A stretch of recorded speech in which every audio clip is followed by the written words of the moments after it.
中国远征军一列起立！这是一个令无数人激动的场景。运送中国远征军阵亡将士遗骸的车辆缓缓驶过中缅口岸，边防武警齐刷刷地敬礼。遗憾的是，这只是一个彩排，那些埋骨异域的将士们并未能回家。如今整整10年过去了。我是孙春龙，一个打扫战场的人。2008年清明，我去缅甸密支那采访滞留于此的中国远征军老兵。一天清晨，我买了一束雏菊，央求一位老华侨带我去中国远征军的墓地。没想到对方瞪大了眼睛说，早就毁掉了。经不住我的再三恳请，他带我来到郊外一块荒芜的菜地，说这里曾是新军的墓地，孙立人的部队。我有些愕然，我原本是计划在先辈的坟前磕一个头，但是这里没有墓碑，没有坟墩，只有不远处菜地主人诧异的目光。我尴尬地把雏菊放在竹篮边，就在我转身离开的那一刻，我的眼泪呸吧而出。我暗暗发誓，终究有一天我要带你们回家。1941年，太平洋战争爆发，日本攻占仰光，中国部队入缅作战，但以惨败而告终，10万将士一城战死，半数殒命野人山。他们把汽油点过，是1000多伤兵带不出来，战友们都趴在地下哭，伤心的那个败退败绩到这个地步。1年多后，中国部队从印度和滇西发起反攻，最终在1945年3月取得缅甸战场的全面胜利。密支那战役结束后，每个师都修建了墓地，并留下伤兵照看。师长们指天发誓，等有一天密林里的枪声停止了，我们就来接你们回家。可这一去，他们再也没有回来。2011年的春天，我带着纪录片团队重返缅甸密支那，眼前的场景让我羞愧难当。当年的菜地已经建起房屋，主人直言挖地基时挖出很多的尸骨和子弹。他说每当下雨就能听到打仗的声音，那是你们中国人的亡灵没有得到安息。他指着不远处的猪圈告诉我们，那下面肯定还有尸骨。这就是一个垃圾填埋场，我们的远征军士兵就在这样的环境下长眠了那么多年。我们在这里上学嘛，我印象最深的时候就是说，推出来一支手枪，还有一只脚断的，一只脚呢穿的那个金靴。就在同一片土地上，日军的卫灵塔却赫然矗立在市中心的十字路口。卧佛寺旁的召回之碑上刻着侵略者的英勇，他们甚至给牺牲的战马立碑。你说我们到底是胜利者还是失败者？滞留缅甸密支那中国远征军老兵杨建达问我，他的眼神里满是无奈。我知道我必须行动了。我们提取了一些遗骸样品，多方寻找科研机构进行 DNA 鉴定，因为这是找到他们的名字，找到他们亲人的最后的机会。直到2015年，上海复旦大学终于传来好消息。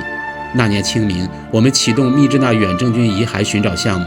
江苏的企业家薛建转了50万元启动资金，做木材生意的赵一红捐赠了全部的棺木，用最好的木料精心打造。云南省十甸县专门为安葬遗骸提供了一座位于怒江边上的荒山。我永远记得那个场景。2015年4月，我们在密支那新一军公墓原址上寻找到的第一具遗骸里，找到了一枚帽徽。在看到那个帽徽的那一刻，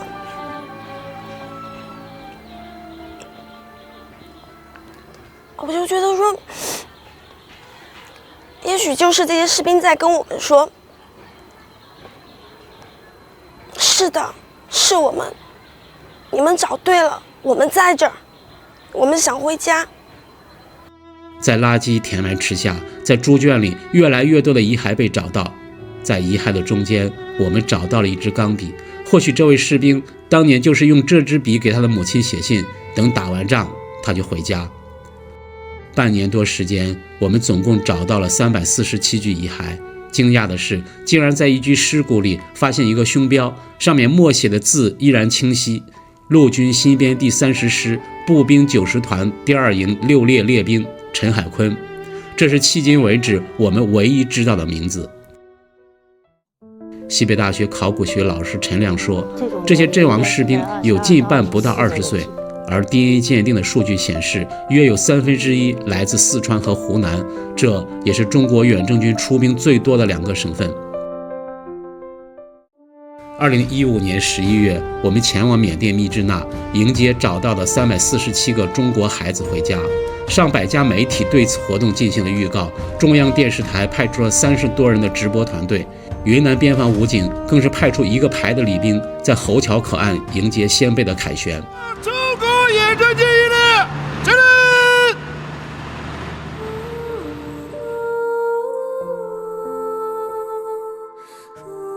礼！遗憾的是，这只是一场彩排，他们最终没有回来。当我们的车队抵达密支那时，遭到了当地部分华侨的阻拦，暂错遗骸的小屋被2把大锁彻底锁死，一辆破败的卡车横在门口。后来我才知道，他们只是被别人指使。你的兄弟在里面呢！我们不是敌人，我们不是敌人，把他带回去吧。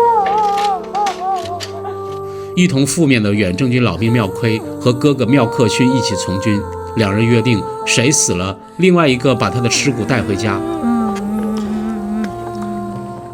密支那战役结束后，等到清理战场的时候，他发现了哥哥的尸体，哥哥所在的排全部阵亡。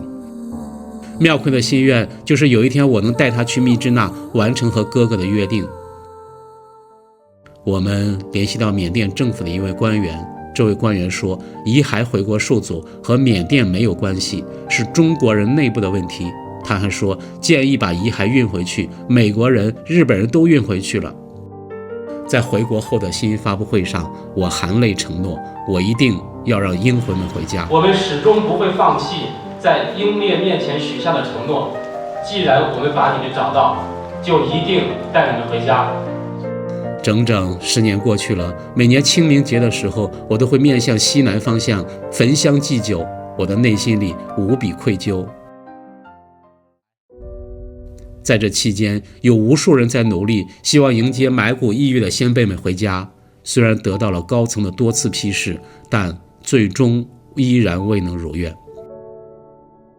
2023年6月，我看到消息，缅甸密支那中国远征军阵亡将士纪念设施举行开放仪式，347具遗骸被安置在地宫，纪念碑面向东方，向着走国的方向。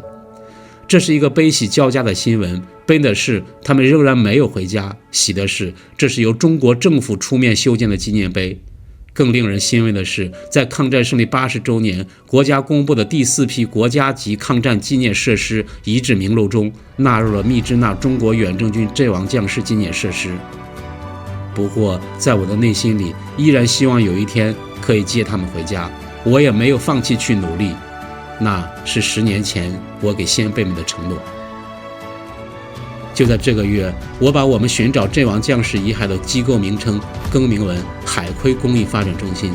10年前，我们在缅甸找到了遗骸中发现陈海奎的胸标，那是347个孩子中我们唯一知道的名字。我们希望每一位阵亡将士都能回到家乡，每一具遗骸都能找到名字。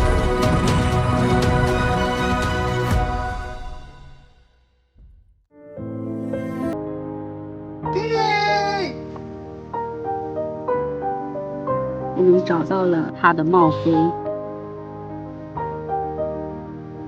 我800年针之情心心念念的就是我的爷爷。你咋了？娘来回家了。